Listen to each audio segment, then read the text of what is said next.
Victor Romano built an empire on secrets, but the one that should have killed his wife would instead destroy him. While he whispered promises to his mistress in silk sheets across town, Elena Romano lay dying on their penthouse floor, her phone ringing unanswered in her trembling hand. The doctors saved her body that night, but something else died in that hospital room. Something quiet, something patient, something far more dangerous than the woman Victor had betrayed, because the wife he thought he broke was about to teach him that some ghosts don't haunt, they hunt. If you're ready to see how a woman destroys the empire that betrayed her, stay until the end. Hit that like button and comment what city you're watching from. I want to see how far Elena's story reaches across the world. The October rain came down in sheets against the floor-to-ceiling windows of the Romano penthouse, each drop catching the city lights 40 stories below like falling stars. Elena Romano stood in the kitchen, one hand pressed against the cool marble counter, the other clutching her phone. The pain in her chest had started 20 minutes ago, sharp, stealing her breath, making the edges of her vision blur. She had called Victor 3 times. 3 times. His phone had rung and rung before going to voicemail. "Victor," she whispered into the empty apartment, her voice barely audible over the rain. "Please." The pain intensified, spreading from her chest down her left arm. Elena's knees buckled, and she caught herself against the counter, her phone clattering to the marble floor. The screen cracked, but she could still see his name there. Victor. Her husband of 7 years, the man who had promised to protect her from everything.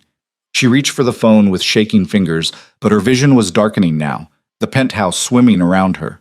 The last thing Elena saw before her world went black was the rain-streaked window reflecting her pale face, and beyond it, the indifferent glitter of the city that never stopped moving, never stopped living, even when you were dying alone. Man. Across town, in the Riverside Hotel's presidential suite, Victor Romano traced a lazy pattern down Selena Vale's bare spine, his mind already half-focused on the shipment arriving at the docks tomorrow.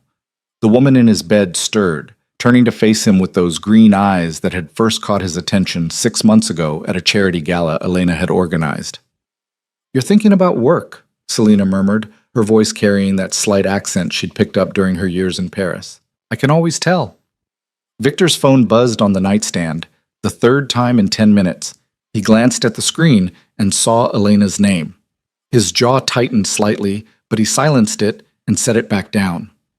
"Ignore it," Selena said, her fingers walking up his chest. "You're with me now." "I am," Victor agreed, though something uneasy shifted in his gut. Elena rarely called 3 times. She knew better than to interrupt his business meetings, or what he told her were business meetings. Selena sat up, the silk sheet pooling at her waist. Even now, after 6 months, the sight of her took his breath away. She was everything Elena wasn't, bold where his wife was reserved, passionate where Elena was gentle, demanding where Elena simply waited. "When are you going to tell her?" Selena asked, a question she'd been asking more frequently lately. "Tell her what?" "That you're leaving her, that you're choosing me." Selena's eyes held his, and there was something sharp beneath the desire. "How much longer are we going to pretend this is just an affair, Victor? We both know it's more than that." Victor's phone buzzed again. This time it wasn't Elena's name on the screen, but a number he recognized, the doorman at his building. "I need to take this," he said, reaching for the phone, but Selena caught his wrist. "No," she said softly. "You need to choose." For a moment, Victor hesitated. In that moment, across town, his wife's heart was giving out on their kitchen floor. In that moment, everything that would come after was already set in motion, though he didn't know it yet. He pulled his wrist free and answered the phone. "Mr. Romano?" The doorman's voice was tight with urgency. "Sir, it's your wife. The paramedics just took her. She collapsed. They said it's her heart. St. Mary's Hospital. You need to come now." The phone nearly slipped from Victor's hand. "What?" "Your wife, sir. The ambulance just left. She wasn't conscious." Victor was already on his feet, grabbing his clothes from the floor. "When? How long ago?"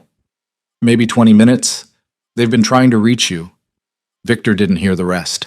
His mind was racing back through the last hour. The 3 calls from Elena. The 3 calls he'd silenced while Selena traced patterns on his skin and asked him to choose. "Victor?" Selena's voice cut through his panic, sharp now, stripped of its earlier softness. "What's wrong?" "It's Elena." He was pulling on his pants, his shirt, his hands shaking. "She's at the hospital. Her heart—" "So go," Selena said, but there was something cold in her tone now. "Go play the devoted husband." Victor looked at her, really looked at her, and for the first time since they'd started this, he saw something that made his blood run cold. Jealousy, yes, but beneath it, something darker. Something that looked almost like satisfaction. "I have to go," he said. "Of course you do." Selena pulled the sheet up to cover herself, suddenly modest. "You always do, eventually. That's the problem, Victor. You keep one foot in her world and one in mine, and you think you can balance forever. But eventually you'll have to choose which one to stand in." Victor didn't answer. He was already heading for the door, his mind racing with images he couldn't shake. Elena alone in their apartment, trying to reach him. Elena collapsing. Elena in an ambulance, the paramedics fighting to keep her alive while He slammed the door behind him, Selena's words still echoing in his ears. The drive to St. Mary's should have taken 20 minutes. Victor made it in 12, running red lights, his Mercedes cutting through the rain-slicked streets like a knife. The whole time one thought pounded through his head. Please let her be alive, please. He'd built an empire on careful calculations and ruthless decisions. He'd ordered men killed with less emotion than he showed choosing wine. But the thought of losing Elena, quiet, gentle Elena, who'd never asked him for anything more than his presence, filled him with a terror that was entirely new. The emergency room was chaos when he arrived. Nurses rushing past, machines beeping, someone screaming in a curtained-off bay. Victor grabbed the first person in scrubs he saw. "Elena Romano, my wife. She came in by ambulance. Her heart. Room 7, the nurse said, pulling free. They're still working on her." Victor ran. The emergency room corridor stretched endlessly before him, each second an eternity. When he reached room 7, he stopped in the doorway, his breath catching. Elena lay on the hospital bed, her face pale as death against the white sheets. Wires ran from her chest to machines that beeped steadily. An IV dripped clear fluid into her arm. A doctor and 2 nurses hovered over her, their movements quick and efficient, their voices low and urgent. "BP stabilizing," one nurse said. "Heart rate's coming up," the doctor responded. "She's responding to the medication." Victor's knees nearly gave out. She was alive. Elena was alive. "Mr. Romano?" A different doctor appeared at his elbow, an older woman with kind eyes behind wire-rimmed glasses. "I'm Dr. Chen. Your wife experienced a cardiac episode. We've stabilized her, but she's not out of danger yet." "What happened?" Victor's voice came out rough. "She's only 32. She's healthy. Stress-induced cardiomyopathy," Dr. Chen said. "Also called broken heart syndrome. It mimics a heart attack, but it's caused by severe emotional or physical stress. Her heart muscle temporarily weakened. If she hadn't gotten here when she did..." She didn't finish the sentence. She didn't have to. Broken heart syndrome. The words hit Victor like a physical blow. "Can I see her?" "She's sedated right now. We need to keep her calm while her heart recovers. But yes, you can sit with her. Just keep it quiet." Victor nodded and moved to Elena's bedside like a man in a dream. Up close, she looked even more fragile. Her dark hair spread across the pillow, her lips slightly parted, her chest rising and falling with shallow breaths. He reached for her hand, so small and cold in his.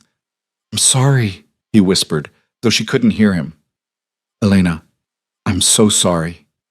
He didn't know what he was apologizing for not answering her calls, for being with Selena, for all of it. Maybe for all of it. An hour passed, then 2. Victor sat in the uncomfortable plastic chair beside Elena's bed, holding her hand, watching the machines monitor her heartbeat. The rain had stopped, and through the window he could see the first gray light of dawn creeping across the sky. It was in that gray light that Elena's eyes finally opened. She looked at him for a long moment, and Victor saw something he'd never seen in his wife's eyes before. Not anger, not hurt, something far more terrifying.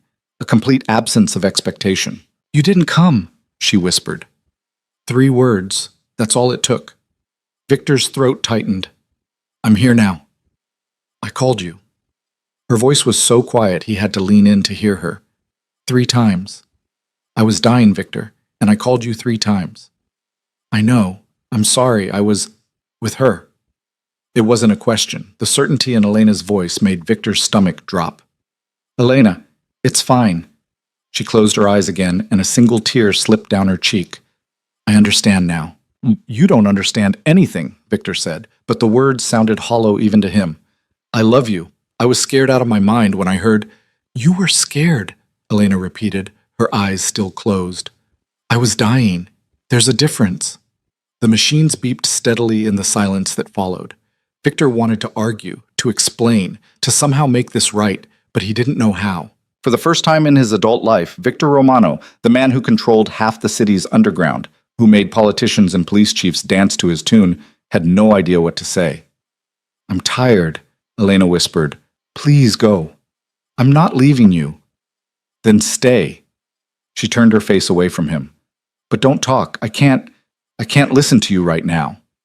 So Victor stayed silent, watching his wife's profile in the growing dawn light, wondering when exactly everything had gone so wrong. What he didn't see was the woman standing in the corridor outside Elena's room, partially hidden behind a vending machine. Selena Vale had followed him to the hospital, driven by some instinct she couldn't name.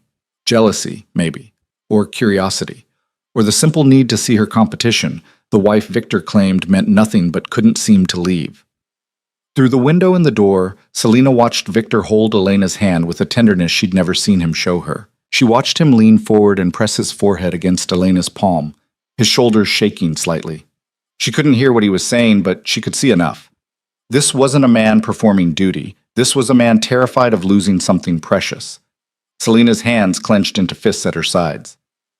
6 months. She'd given Victor 6 months of her time, her passion, her carefully constructed plans. She'd positioned herself perfectly, cultivating relationships with his business associates, learning the architecture of his empire, making herself indispensable in ways Elena never had. And still, he looked at his wife like that. A nurse passed by, and Selena smoothed her expression into concern.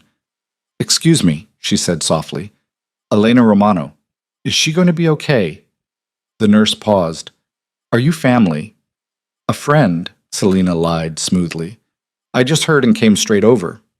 She's stable. The doctors are optimistic. The nurse smiled. She's lucky. Another hour and we might not have been able to save her. Another hour, Selena repeated quietly. Yes.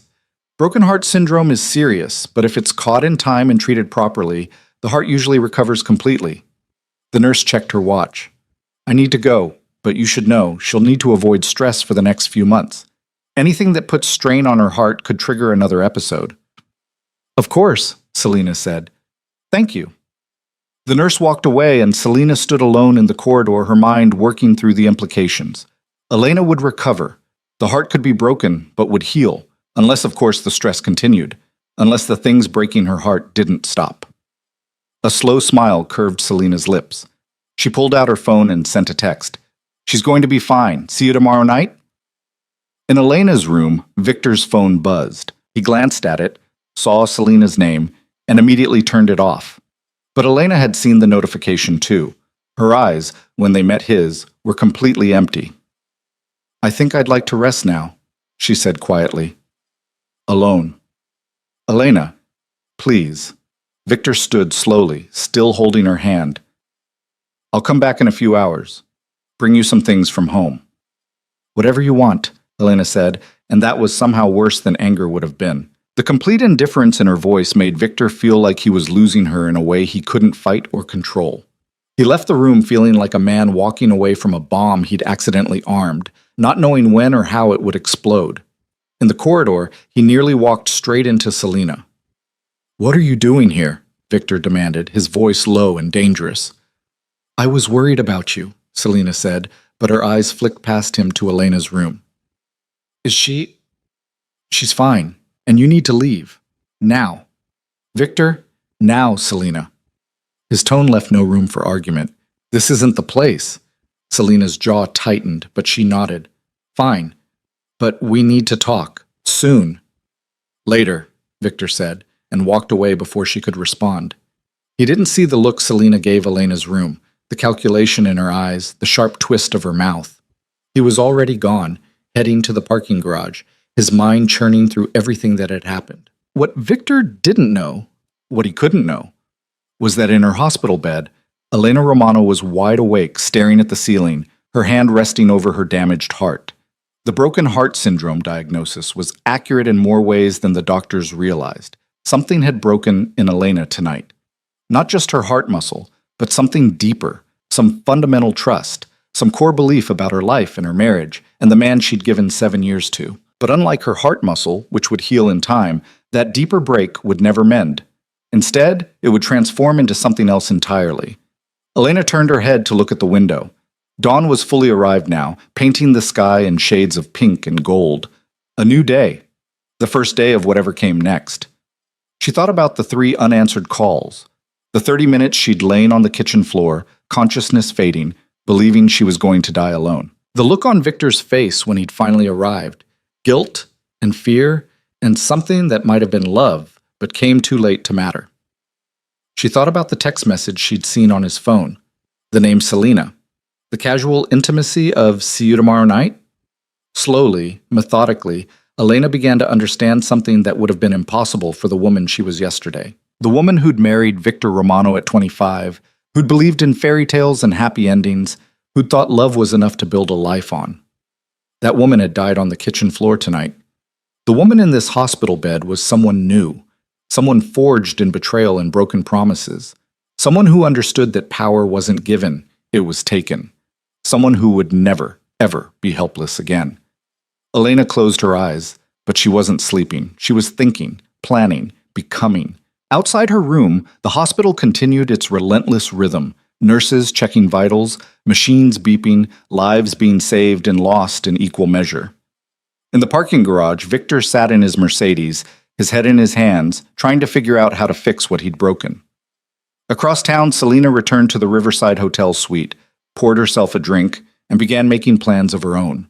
None of them understood yet that the real story, the one that would destroy them all, was just beginning. The broken heart would heal, but the woman it had broken was gone forever, and the ghost she became would haunt them both straight into hell. 3 days later, Elena was released from the hospital with strict instructions to avoid stress, take her medications, and return for weekly checkups. Victor brought her home to the penthouse in the middle of the afternoon, fussing over her like she was made of glass. "I've cleared my schedule for the next 2 weeks," he announced as he helped her onto the living room sofa, the same sofa where they'd watched movies on lazy Sunday mornings, back when their marriage still felt real. "Whatever you need, I'm here." Elena looked at him with those calm, empty eyes that made his skin crawl. "That's not necessary." "Yes, it is, Victor sat beside her, careful not to crowd her. "Elena, we need to talk about—" "No," she interrupted quietly. "We don't." "We do. About what happened. About us." "There's nothing to say, Victor." She smoothed her hand over the cashmere throw blanket he'd draped over her legs. "You were busy when I called. It happens." The casual dismissal was worse than any accusation. Victor searched her face for anger, for hurt, for anything that would give him something to fight against or apologize for. He found nothing. "I know you think—" he started. "I don't think anything," Elena said. "I'm tired. I'd like to rest now." She closed her eyes, ending the conversation as effectively as slamming a door. Victor sat there for a moment longer, feeling helpless in a way that was entirely foreign to him. He'd built his empire on reading people, on knowing what they wanted and how to use it, but his wife had become unreadable overnight. He stood and headed to his study, telling himself she just needed time, that this was the medications or the trauma of the cardiac episode or shock, that eventually she'd cry or yell or do something that would let him back in. What Victor didn't see was Elena's eyes opening the moment he left the room, the calmness falling away, replaced by something sharp and focused. She pulled her phone from the pocket of her robe, not the cracked phone from the night she collapsed, but a new one Victor had bought her. She opened a private browser and typed, "Private Investigator NYC Discrete Infidelity Cases." The search results filled her screen. Elena scrolled through them methodically, looking for one that seemed professional, expensive, and completely trustworthy. She found it in Barrett and Associates, a firm that specialized in sensitive personal matters for high-net-worth clients. She sent an email using a new account she'd created. "I need evidence of an affair. Money is no concern. Discretion is everything." The reply came back in less than an hour. "We can meet tomorrow. 2 p.m. The address below, come alone." Elena deleted the email thread and closed the browser. Then she picked up the television remote and turned on a cooking show, keeping the volume low. When Victor checked on her 20 minutes later, she appeared to be dozing peacefully. He had no idea his wife had just declared war. That evening, while Elena slept, or pretended to, Victor's phone rang. Selena. He stepped out onto the penthouse balcony to take the call, closing the glass door behind him. "I told you not to contact me for a while," he said without preamble. "It's been 3 days, Victor." Selena's voice was tight. "Are we really going to pretend this didn't happen? That you're just going to play house with her and I'm supposed to wait in the wings?" "My wife almost died." "Yes, I'm aware. I was at the hospital, remember?" There was an edge to Selena's words now. "The question is, how long are you going to use that as an excuse?" "An excuse?" Victor's temper flared. "She had a cardiac episode. She needs to recover without stress." "So what am I supposed to do? Just disappear until it's convenient for you again?" Victor pinched the bridge of his nose, feeling the beginnings of a headache. "I didn't say that." "You didn't have to." Selena's laugh was bitter. "I see how this works now. I'm fine when you want an escape from your boring marriage, but the second your wife needs you to feel like a hero, I'm supposed to vanish. That's not fair." "No?" "Then tell me, Victor, when exactly were you planning to leave her? Or were you always going to string us both along?" "It's complicated." "It's really not," Selena said coldly. "Either you want to be with me or you don't. Either you're leaving her or you're not. Make a choice." Victor looked back through the glass door. He could see Elena on the sofa, the blanket pulled up to her chin, her face peaceful in sleep. Fragile. Broken. His responsibility. "I can't do this right now," he said finally. The silence on the other end of the line stretched long enough that he thought Selena had hung up. Then she spoke, and her voice was different, calm, controlled, dangerous. "Fine," she said. "Take your time, Victor. Play the devoted husband. But remember something. I know things about your business that Elena never will. I have access to accounts and deals and arrangements that would be unfortunate if they came to light. I've been very helpful to you these past 6 months. I'd hate for that to change." Victor's blood ran cold. "Are you threatening me?" "I'm reminding you of reality." Selena's tone was pleasant now, almost sweet. "We're partners, Victor, in more ways than one. Don't forget that." She hung up before he could respond. Victor stood on the balcony, the phone cold against his ear, his mind racing. Selena knew about the shipping routes through the harbor, the cash businesses they laundered money through, the arrangement with the city councilman. She'd inserted herself into his operations slowly, gradually, making herself useful in ways he'd been too distracted to question.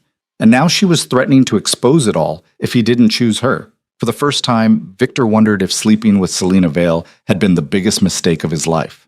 Behind him, through the glass, Elena's eyes opened. She could see Victor's reflection in the window, could see the tension in his shoulders, the way he gripped the balcony railing. She couldn't hear what he was saying, but she didn't need to. She already knew. Elena closed her eyes again and let a small, cold smile curve her lips. Let them think she was the fragile one. Let them think she was breaking.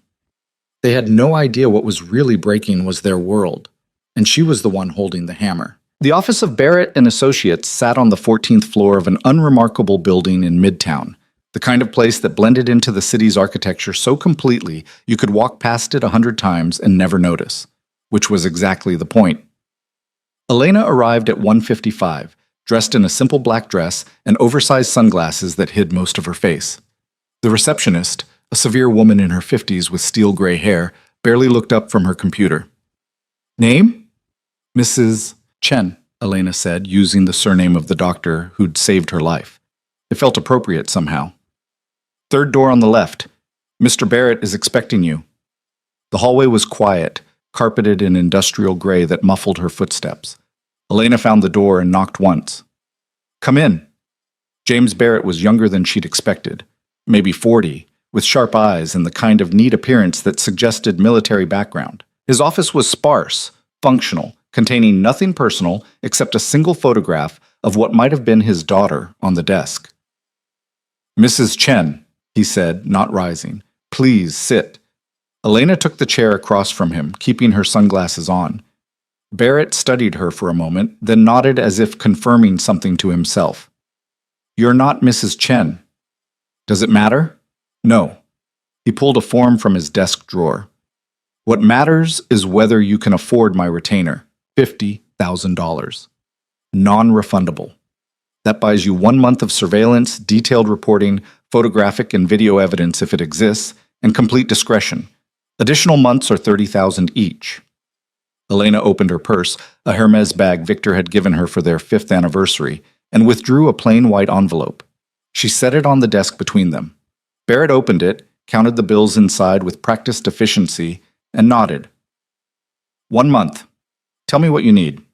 My husband is having an affair. The words came out easier than Elena expected. Maybe because saying them out loud made them real, and making them real meant she could finally do something about them. I need to know everything. Where they meet, how often, what they talk about. If there's anyone else. I need documentation of all of it. Does he know you suspect? No? Elena allowed herself a small smile. He thinks I'm too fragile to notice. I had a cardiac episode 6 days ago. He's been very attentive since then. Something flickered in Barrett's expression.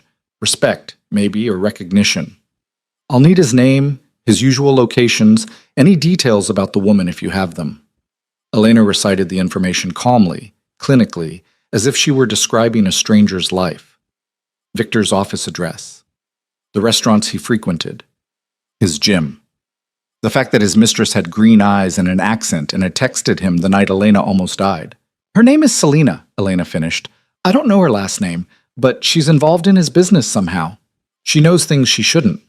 Barrett's pen paused on the notepad. What kind of business?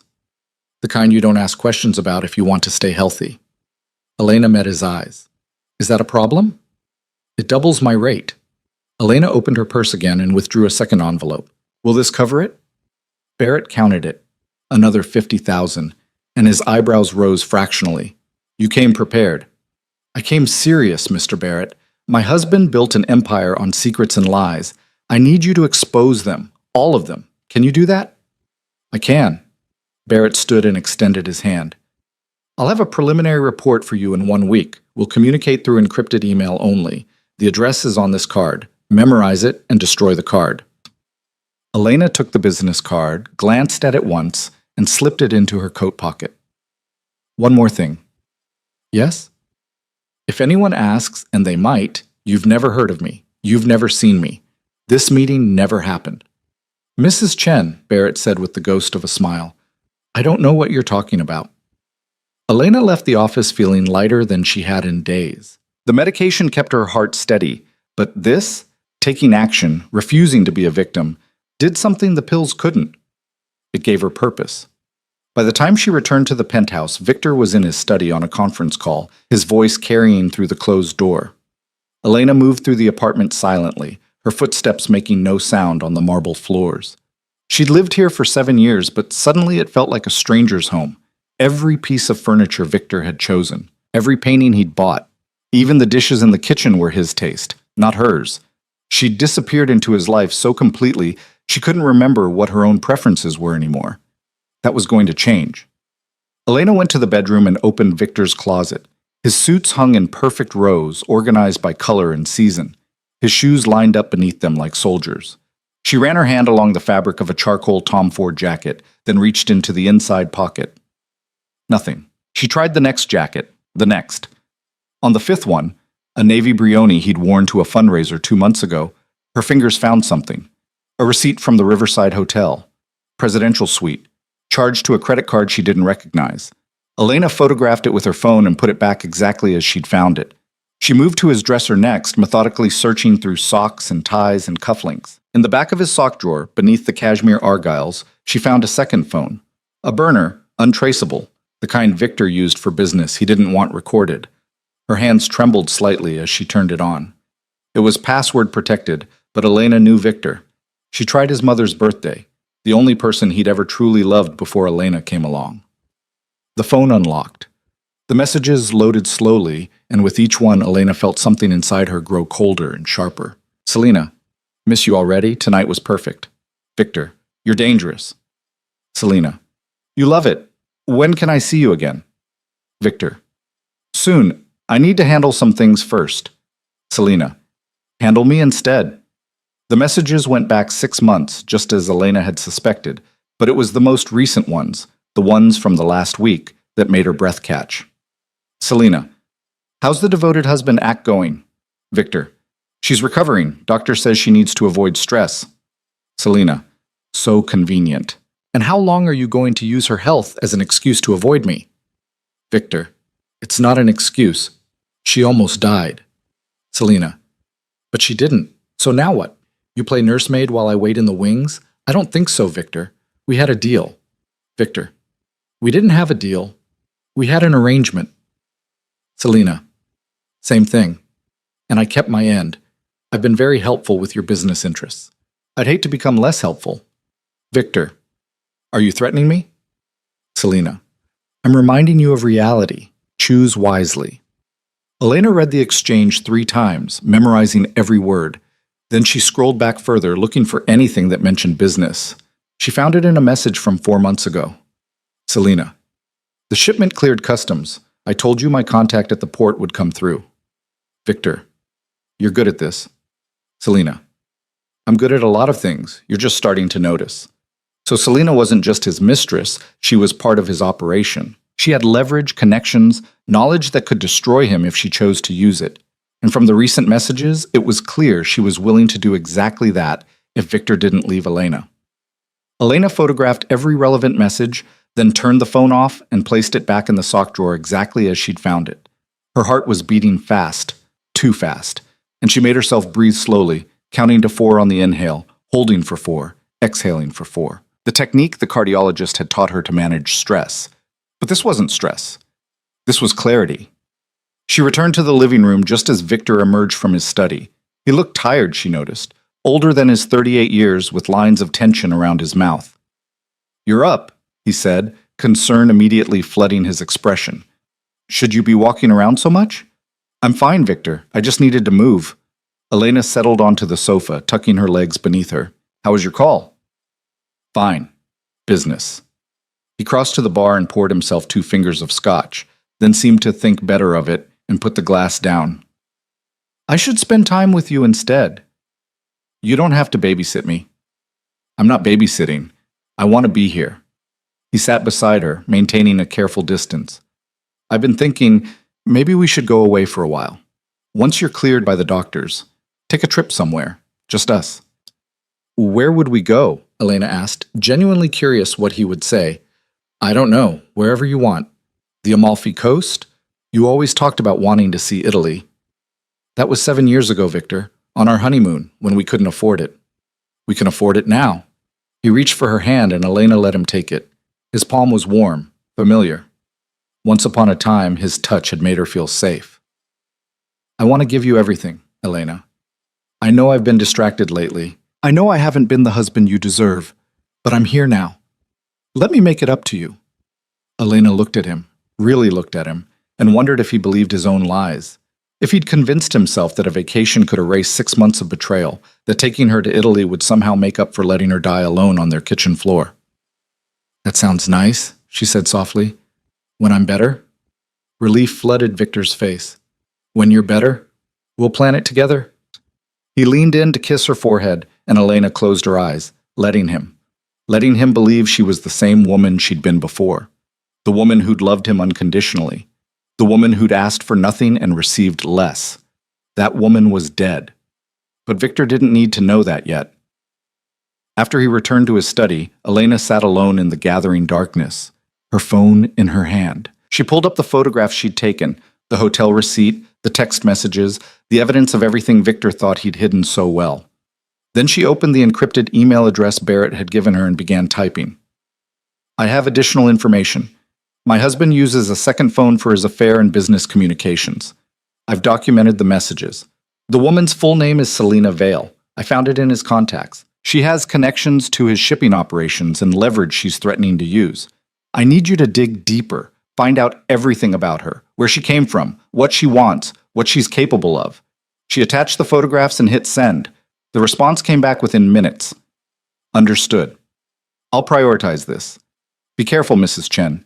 If she has the kind of leverage you're describing, she's dangerous. Elena smiled at the screen. So am I, she typed back. You just don't know it yet. The days that followed settled into a strange routine. Victor played the attentive husband, bringing Elena breakfast in bed, sitting with her during the afternoon, canceling meetings to be present. He was trying so hard to be good that Elena almost felt sorry for him. Almost. She played her role perfectly. The recovering wife, grateful for his attention, slowly regaining her strength. She took her medications on schedule. She attended her cardiology appointments. She smiled when Victor suggested watching movies together or ordering dinner from her favorite restaurant. And every night, while Victor slept beside her, Elena slipped out of bed and checked the encrypted email for updates from Barrett. The first report came on day 5. Selena Vale, 29 years old, originally from Montreal, moved to New York 3 years ago. Works as a consultant for various import/export companies, or at least that's what her tax returns say. Her lifestyle doesn't match her declared income. She drives a Mercedes, lives in a luxury apartment in Tribeca, wears designer clothes. Someone's funding her, and I'm guessing it's not just your husband. I'm digging into her financial records now. More to follow. Elena read the message twice, then deleted it and cleared the browser history before sliding back into bed. Beside her, Victor stirred slightly but didn't wake. In sleep, he looked almost innocent, almost like the man she'd married. But Elena knew better now. Innocence was a luxury neither of them could afford anymore. The second report came 3 days later, and this one made Elena sit up straight in the darkness of the study, her heart pounding against her ribs. Selena Vale has connections to the Marchetti family, specifically to Carlo Marchetti, who runs operations on the West Side. She's been laundering money through a consulting firm she set up 2 years ago. The firm provides legitimate-looking invoices for services never rendered, and the payments flow through to offshore accounts. Your husband's businesses have paid her firm over $2 million in the last 18 months. But here's the interesting part. She's also receiving payments from the Marchettis. She's playing both sides, using her relationship with your husband to access his operations while feeding information back to his competitors. She's not just his mistress, she's a plant. Elena read the words 3 times, her mind racing. Selena wasn't just sleeping with Victor for money or love, or even leverage. She was working for his enemies, using the affair to get close to him, to learn his secrets, to position herself at the heart of his empire so she could tear it apart from the inside. And Victor had no idea. Elena's fingers flew across the keyboard. Can you prove this? I need documentation. Financial records, communication between her and the Marchettis, anything that shows she's deliberately infiltrating his operation. Barrett's response came within the hour. I can get it, but it's going to take time and cost more. We're talking about hacking into encrypted communications and offshore financial databases. This is federal crime territory. Are you sure you want me to proceed? Elena didn't hesitate. Proceed. Whatever it costs. I need everything. Understood. Give me 2 weeks. Elena cleared the browser and sat in the darkness, her thoughts whirling. This changed everything. Selena wasn't just a woman who'd stolen her husband. She was a threat to Victor's entire operation. If the Marchettis had planted her deliberately, they were playing a long game, getting close to Victor, learning his vulnerabilities, positioning themselves to strike. And when they did strike, Victor would be destroyed. His businesses seized, his assets frozen, possibly even criminal charges if they could tie him directly to the illegal operations. The old Elena, the one who died on the kitchen floor, would have warned him, would have shown him the evidence and let him handle it, would have protected him because that's what wives did. But this Elena understood something the old one never had. Victor's destruction was her opportunity. If Selena was working for the Marchettis, and if Elena could prove it, she wouldn't just expose the affair, she'd expose the entire conspiracy. And in the chaos that followed, the investigations, the betrayals, the collapse of everything Victor had built, Elena could position herself to take everything that mattered. Not revenge, strategy. The thought should have frightened her. A month ago, it would have. But the woman sitting in the darkness with her laptop felt nothing but cold, calculating satisfaction. 2 weeks later, Barrett delivered. The email came at 3 a.m. with an encrypted attachment that took 5 minutes to download. When Elena opened it, she found herself looking at a comprehensive dossier that would have made federal prosecutors weep with joy. Financial transactions showing money flowing from Marchetti-controlled accounts to Selena's consulting firm. Encrypted messages between Selena and Carlo Marchetti discussing Victor's shipping routes and warehouse locations. Photographs of Selena meeting with Marchetti associates in restaurants and hotel bars. A paper trail showing she'd deliberately positioned herself at the charity gala where she'd first met Victor, knowing he'd be there, knowing Elena would be there, setting the trap with precision. The affair hadn't been spontaneous. It had been calculated from the first moment, and woven through all of it were the text messages between Selena and Victor, the ones Elena had photographed from his burner phone, now contextualized by what they revealed. Every time Selena had asked about his business, she'd been gathering intelligence. Every suggestion she'd made about operations had been designed to expose vulnerabilities. Every moment of their affair had been part of a larger plan to destroy him. Elena sat back in her chair, her mind working through the implications. She could take this to Victor right now. Show him what Barrett had uncovered. Let him handle it the way he handled all threats, with violence and power and the full force of his criminal empire. The Marchettis would retaliate. Selena would disappear or end up dead, and Victor would owe Elena his life, his business, everything. He'd be grateful, devoted. Except the husband he'd been pretending to be these last few weeks. And she'd be exactly where she was before, invisible, powerless, living in the shadow of his empire. No. Elena closed the laptop and sat in the darkness, a new plan forming.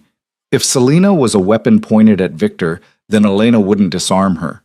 She'd redirect her, use the very conspiracy designed to destroy her husband to destroy them both. But to do that, she'd need to be patient, careful, smarter than either of them realized she could be. The next morning, Victor found Elena in the kitchen making coffee, her first time out of bed before 9 since the cardiac episode. "You're up early," he said, pleasure evident in his voice. "Feeling better?" "Much better." Elena smiled at him, and it didn't even feel like a lie anymore. She did feel better, stronger, more alive than she had in years. "I think I'm ready to start getting back to normal." "That's wonderful." Victor crossed to her and kissed her cheek. "I knew you'd recover. You're stronger than you think." "Yes," Elena agreed quietly.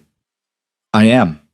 She watched him pour his coffee, watched him check his phone with the unconscious habit of a man with too many secrets. She wondered if Selena had texted him this morning, if they'd made plans to meet, if he was already counting the hours until he could slip away from his recovering wife and back into the arms of the woman who was going to destroy him. Let him go, Elena thought. Let him believe everything was fine. Let them both believe she was just the fragile, forgiving wife who'd survived her broken heart and learned to live with her husband's betrayal. They'd learn the truth soon enough. Victor's phone buzzed and he glanced at it, his expression tightening fractionally. "Work?" Elena asked innocently. "Always." He set the phone down. "Nothing that can't wait." But Elena had seen his face, had seen the flash of something that might have been guilt or anxiety or fear. Selena was pushing him. The messages Barrett had uncovered made that clear. She wanted Victor to leave Elena, and she was running out of patience. Good. Impatient people made mistakes. "I was thinking," Elena said carefully, "maybe I should start going out again. Just short walks at first. The doctor said light exercise would help." Victor's face lit up. "That's a great idea. I can come with you." "No, it's fine. I know you're busy." Elena touched his arm gently. "I'll just go to the park. Maybe sit by the fountain. Nothing strenuous." "Are you sure?" "I'm sure." She smiled. "You've been wonderful these past few weeks, Victor, but I can't expect you to put your whole life on hold for me. I need to start being independent again." She could see him struggling between relief and guilt. Relief that he'd have more freedom, guilt that he felt relieved. Guilt won, as she knew it would. "Only if you promise to call me if you feel even slightly off," he said. "The cardiologist said any chest pain, any dizziness." "I promise." Elena kissed his cheek. "I'll be careful." That afternoon, while Victor was at a meeting he couldn't cancel, Elena left the penthouse for the first time since coming home from the hospital. But she didn't go to the park. She went to a coffee shop 3 blocks from Selena Vale's Tribeca apartment and waited. Barrett's surveillance had documented Selena's routine thoroughly. Every Tuesday at 2:30, she went to a yoga class 6 blocks south. She'd passed this coffee shop on her way. Elena ordered green tea and sat by the window, her phone in her hand, Barrett's dossier open on the screen. She studied Selena's face in the surveillance photos. Beautiful, calculating, dangerous. The woman who'd seduced her husband. The woman who was working to destroy him. the woman who had no idea Elena existed as anything more than an obstacle. At exactly 2:28, Selena walked past the window. She was even more striking in person than in the photographs. Tall and elegant in expensive workout clothes, her dark hair pulled back, designer sunglasses hiding her eyes. She moved with the confidence of someone who'd never been denied anything she wanted. Elena watched her disappear down the street, feeling nothing but cold assessment. No jealousy, no rage, just the clinical evaluation of an opponent. The affair had never been about Selena being better than Elena. It had been about Selena being useful. And now that Elena understood what kind of useful Selena really was, she could begin to plan. She pulled out her phone and sent a message to Barrett. I need one more thing. I need to know when and where they're meeting. I need to know their schedule. Can you do that? Already tracking it. They meet every Wednesday and Friday at the Riverside Hotel. Presidential suite. He usually arrives at 7 p.m. She gets there around 7:30. Stays until midnight. Elena felt something twist in her chest. Not pain exactly, but the ghost of it. Tomorrow was Wednesday. Thank you, she typed. That's everything I need. What are you planning, Mrs. Chen? Elena stared at the message for a long moment. What was she planning? Revenge? Justice? Survival? All of it. None of it. Something entirely new. I'm planning to win, she typed back and closed her phone. That night, she lay beside Victor in their bed and listened to him breathe. Tomorrow he'd tell her he had a late meeting. Tomorrow he'd shower and put on cologne and leave her alone in their penthouse while he drove across town to sleep with a woman who was using him to destroy everything he'd built. And tomorrow, Elena would begin destroying them both. But not yet. Not until she had everything in place. Not until every piece was positioned exactly where it needed to be. Patience, she reminded herself. The heart attack had taught her patience. Had taught her that sometimes the only way to survive was to appear to be dying. To let your enemies think you were broken while you gathered strength. Victor stirred beside her, his arm draping across her waist in sleep. Once upon a time, that gesture had made her feel loved, protected, chosen. Now it just felt like another lie. Elena closed her eyes and waited for morning. Wednesday arrived with unseasonable warmth, the kind of false spring that made people forget winter was still waiting. Elena woke before Victor, slipping out of bed while the sky was still gray with pre-dawn light. She made coffee in the silent kitchen and stood by the window, watching the city wake below her. Today, she thought, today everything changes. Victor emerged from the bedroom at 7, already dressed in one of his perfectly tailored suits. He moved through his morning routine with the efficiency of someone whose life ran on schedules and calculations. Elena watched him from the living room, noting the extra care he took with his appearance. The cologne, the Italian leather shoes instead of his usual ones, the way he checked his phone 3 times in 5 minutes. Big day? She asked. Victor looked up, startled, as if he'd forgotten she was there. Just the usual chaos. I have meetings until late. Probably won't be home until midnight. Midnight, Elena repeated softly. That's a long day. Construction bid fell through on the waterfront project. I need to smooth things over with the contractors. The lie came so easily to him, so practiced. I'm sorry. I know I promised we'd have dinner together. It's fine, Victor. I understand. Elena crossed to him and straightened his tie, her fingers gentle against the silk. Business comes first. He caught her hand and pressed it to his lips. You come first, always. The irony of the statement, spoken just hours before he'd drive across town to his mistress, should have hurt. Instead, Elena felt nothing but cold clarity. I know, she said, and kissed his cheek. Be safe. After Victor left, Elena moved with purpose. She dressed carefully, simple black pants, a cashmere sweater, comfortable shoes. Nothing memorable, nothing that would stand out. She pulled her hair back and put on minimal makeup. The goal was to disappear into the city's crowds, to become just another face among millions. At 11, she took a cab to a location 3 blocks from the Riverside Hotel and waited in a small cafe with a clear view of the entrance. Barrett had provided her with more than just information. He'd given her access to the hotel's security schedule, the shift changes, the blind spots in their camera coverage. He'd told her which entrances to avoid and which ones would let her pass unnoticed. Are you planning to confront them? He'd asked in their last encrypted exchange. No, Elena had replied. I'm planning to watch. Because knowledge was power, and Elena was done being powerless. The hours crawled by. Elena nursed 3 cups of tea and a sandwich she barely touched, her eyes never leaving the hotel entrance. At 6:45, her phone buzzed with a message from Barrett's surveillance team. Subject 1 approaching from the east. ETA 3 minutes. Elena's pulse quickened. She set down her cup and focused on the street. Victor's Mercedes pulled up to the hotel entrance at exactly 7 o'clock. He emerged from the car, handed his keys to the valet, and disappeared through the revolving doors. He moved with the confidence of someone who'd done this dozens of times. Someone who knew exactly where he was going and what would be waiting for him. Elena forced herself to breathe slowly, to stay calm, to remember that rage was useless without strategy. At 7:28, a second message arrived. Subject 2 approaching from the south. ETA 2 minutes. Selena arrived in a taxi, stepping onto the sidewalk in a dress that probably cost more than most people's monthly rent. Emerald green, cut to emphasize every curve, paired with heels that added 3 inches to her already considerable height. She walked into the hotel like she owned it, and maybe, in a way, she did. This was her stage, her performance, the role she'd been playing for 6 months. Elena waited another 10 minutes, then paid her bill, and crossed the street. The Riverside Hotel lobby was all marble and gold, the kind of ostentatious luxury that separated the wealthy from everyone else. Elena kept her head down and moved toward the elevators with the purposeful stride of someone who belonged. The desk clerk didn't even glance at her. Barrett had provided her with a key card, don't ask how he'd obtained it, that gave her access to the service elevator.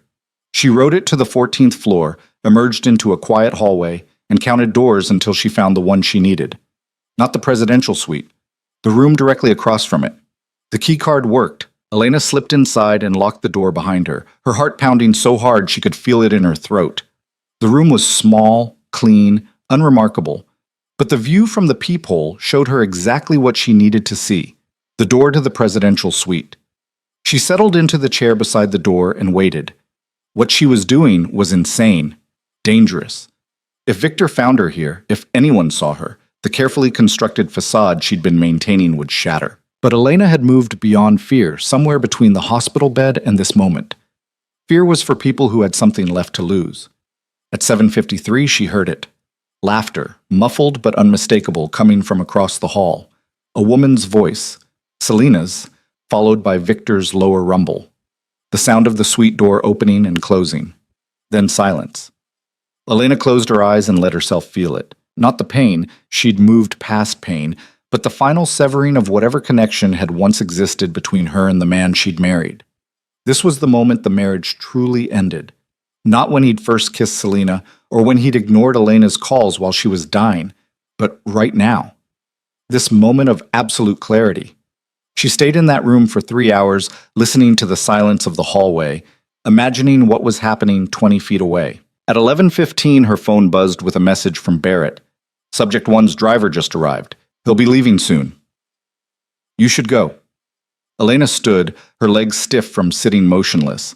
She took one last look through the peephole at the presidential suite door, memorizing this moment, this feeling.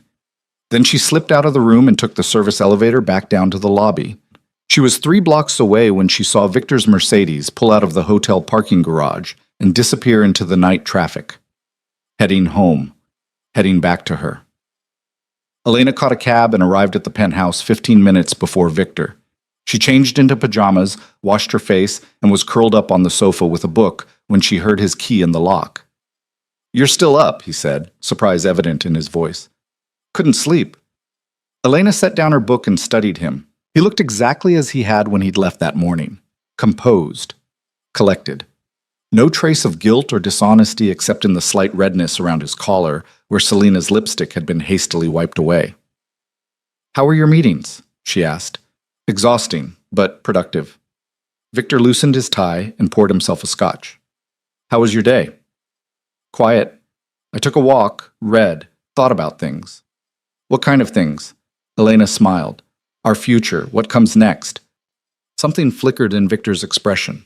Unease, maybe, or the faintest recognition that his wife was different somehow. But he shook it off and sat beside her, scotch in hand. I've been thinking about that too, he said. About Italy. About taking that trip once you're fully recovered. We could leave in a few weeks. Stay as long as you want. That sounds lovely, Elena said, and meant it. Because by the time a few weeks passed, Victor wouldn't be taking any trips. He'd be too busy trying to salvage what was left of his empire. They sat in companionable silence for a few minutes, and Elena wondered if this was what their marriage had always been. Two people occupying the same space, speaking the same words, but living in completely different realities. "I love you," Victor said suddenly, as if the words could somehow make it true. Elena looked at him, really looked at him, and saw a man desperately trying to convince himself he was someone he wasn't. A man who wanted to be good but lacked the courage to actually be good. A man who thought he could have everything and pay for nothing. "I know," she said, because what else was there to say? Victor finished his scotch and went to bed. Elena stayed on the sofa, her book forgotten, her mind already moving to the next phase of her plan. The following morning, she sent an encrypted email to Barrett. "I need you to do something for me. I need you to make sure the Marchettis know that Selena is compromised, that her cover is at risk. Make it look like information leaked from someone in Victor's organization. Can you do that?" The response came back within an hour. "I can, but once I do this, things are going to escalate quickly. The Marchettis will either pull her out or push the timeline up on whatever they're planning. Either way, it's going to get messy. Are you sure?" Elena's fingers hovered over the keyboard. This was the point of no return. Once she set this in motion, she couldn't stop it. The conspiracy would collapse, taking Victor and Selena with it, and Elena would be standing in the ruins, ready to build something new. "I'm sure," she typed. "Do it." 3 days later, everything began to unravel. It started with a phone call Victor took in his study, his voice tight with barely controlled fury. Elena heard him through the closed door, pacing like a caged animal. "I don't care what it takes. Find out who leaked it. Someone in my organization is talking to the Marchettis, and I want to know who." Elena continued making dinner as if she hadn't heard, but her pulse was racing. It was working. Barrett had planted the information exactly as she'd asked, making it look like someone in Victor's inner circle had discovered Selena's connection to the Marchettis and reported it. Victor would be looking for a traitor in his own ranks, never suspecting his recovering wife. When he emerged from the study 20 minutes later, his face was ashen. "Is everything okay?" Elena asked. "Business problems, nothing you need to worry about." But his hands were shaking slightly as he poured himself a drink. "I might need to go out of town for a few days. Handle some things personally." "Of course." "When?" "Tomorrow, probably. I'll know more tonight." He drained the scotch in one swallow. "I'm sorry. I know the timing isn't ideal." "Victor, I'm fine. I've been fine for weeks now." Elena touched his arm gently. "Do what you need to do. I'll be here when you get back." The gratitude in his eyes was almost painful to see. He still thought she was his safe harbor, his constant, the one thing in his chaotic world that would never betray him. He had no idea the betrayal was already complete. That night, after Victor finally fell into a restless sleep, Elena received another message from Barrett. "The Marchettis are pulling Selena out. They're going to cut their losses and disappear her before your husband figures out what she really is. But there's a problem. She doesn't want to go. She's refusing to leave. Says she has too much invested in Victor to walk away now." Elena stared at the message, her mind racing. Selena was refusing orders from the Marchettis. That meant she'd gone rogue, that she was operating on her own now, with her own agenda. That made her even more dangerous. "What is she planning?" Elena typed back. "Not sure yet, but my surveillance team says she's been moving money around, liquidating assets, setting up new accounts. Whatever she's planning, she's getting ready to run. And I don't think she's planning to run alone." Understanding crashed over Elena like a wave. Selena wasn't just going to disappear, she was going to take Victor with her.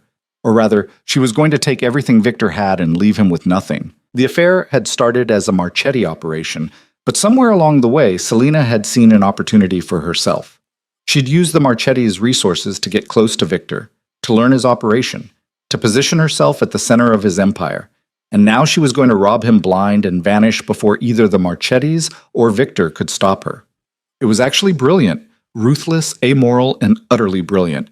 Elena almost admired it. "How long do we have?" she asked Barrett. "Maybe a week. 2 at most. She's moving fast." "Then so are we," Elena replied. "I need you to document everything she's doing. Every account she opens, every asset she moves, every plan she makes. And I need something else. I need you to find out where she's planning to run to." "Why?" "Because I'm going to make sure she doesn't get there." Elena closed her laptop and sat in the darkness, her thoughts crystallizing into a plan that was equal parts audacious and terrifying. She'd spent weeks gathering information, documenting the affair, exposing the conspiracy. But information alone wouldn't be enough. She needed leverage, she needed power, and most of all, she needed to ensure that when this all came crashing down, she was the only one left standing. The next morning, Victor left for the airport before dawn. He kissed Elena goodbye with a distraction that told her his mind was already elsewhere, already focused on the crisis threatening his empire. "I'll call you when I land," he promised. "Be safe," Elena said, and watched him disappear into the elevator. The moment he was gone, she made a phone call to a number she'd memorized but never called. "Marchetti residence," a gravelly voice answered. "I need to speak with Carlo Marchetti," Elena said, her voice steady despite her racing heart. "Tell him it's about Selena Vale." There was a long pause. "Who is this?" "Someone who can give him what he wants, but I need to speak with him directly." Another pause, longer this time. Then, "Hold." Elena waited, counting her heartbeats, wondering if she'd just made a fatal mistake. Reaching out to the Marchettis was insane. Suicidal. If Victor ever found out, if anyone found out, she'd be putting herself in unimaginable danger. But danger was relative. And Elena had already died once on her kitchen floor. Everything since then was borrowed time. "This is Carlo Marchetti." The voice was cultured, urbane, nothing like the Hollywood gangster Elena had imagined. "You have exactly 1 minute to tell me why I shouldn't hang up." "Selena Vale has been stealing from you," Elena said. "The accounts she set up to funnel money from my husband's operations? She's been skimming 20% off the top and moving it into her own offshore holdings. She's accumulated over $3 million of your money, and she's planning to disappear with it in the next week." Silence on the other end of the line, then, "And you know this how?" "Because I've been watching her, documenting her, gathering evidence of everything she's done." Elena's voice was calm, measured. "I know about the plan to use her to infiltrate my husband's organization. I know she was supposed to feed you information that would let you take over his territories. I know she's gone rogue and is planning to rob you both, and I can prove all of it." "Why would you tell me this?" Marchetti's tone was sharp now, interested. "Your husband is the one she's stealing from. Why not warn him?" "Because my husband is going to get exactly what he deserves," Elena said quietly. "But so is Selena, and so are you, Mr. Marchetti. The question is whether you want to minimize your losses or let a woman who's already betrayed you once walk away with millions of your money." Another pause. Elena could almost hear Marchetti thinking, calculating, weighing her words against what he already knew. "What do you want?" he asked finally. "A meeting. 1 hour. Somewhere public. You bring one person, I bring no one. We discuss terms." "Terms for what?" "For me giving you everything I have on Selena. Bank accounts, transaction records, travel plans, communication logs. Everything you need to stop her before she disappears. And in exchange, you leave my husband alone." Elena's voice was steel now. "Whatever your plans were for his operations, you abandon them. You disappear from his life. And from mine." Marchetti laughed, a sound like gravel shifting. "You want me to give up a multi-million-dollar operation because you're handing me evidence against one rogue operative?" "No," Elena corrected. "I want you to give up an operation that's already compromised because you sent someone incompetent to run it. Selena has cost you time, money, and credibility. She's stolen from you. She's ignored your orders. She's made you look weak in front of every organization in the city that's watching to see if the Marchettis still have teeth." She paused. "I'm offering you a way to save face, to cut your losses, to punish the person who actually betrayed you instead of starting a war with my husband that will cost you more than you'll ever gain." The silence stretched so long Elena thought he'd hung up. Then, "Central Park. The Bethesda Fountain. 2 hours. Come alone." The line went dead. Elena set down her phone, her hands trembling now that the conversation was over. She'd just negotiated with a crime boss, offered evidence against one criminal to protect another, stepped into a world of violence and power that she'd always existed on the periphery of but never truly entered. There was no going back from this. But then again, there'd been no going back from the moment she'd woken up in that hospital bed and whispered, "You didn't come." Elena dressed carefully for the meeting. Elegant but not ostentatious. Expensive but not flashy. She wanted to look like someone who belonged in Carlo Marchetti's world without appearing to be trying too hard.